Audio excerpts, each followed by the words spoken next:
La pandémie de Covid-19 continue d'exacerber les inégalités dans le monde. La crise a gravement perturbé les interventions sanitaires essentielles, avec un impact plus fort sur les femmes et les enfants les plus vulnérables. C'est en tout cas le constat de l'ONU qui a décidé de placer ce problème à la tête de son agenda en nommant la présidente estonienne au premier poste de défenseuse mondiale de toutes les femmes, tous les enfants, une campagne pour promouvoir l'accès aux soins de santé.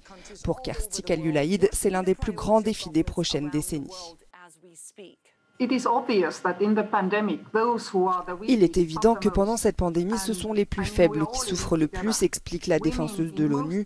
Les femmes, dans la plupart des pays développés, ont perdu du terrain au niveau de leurs opportunités dans la société.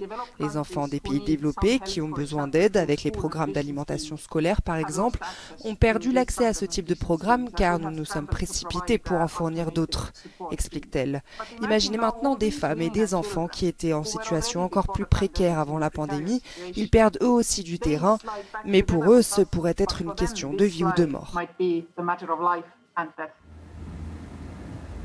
Présidente de l'Estonie, la crise du Covid est donc une menace sans précédent qui risque d'inverser des décennies de progrès en matière de santé des femmes et des enfants.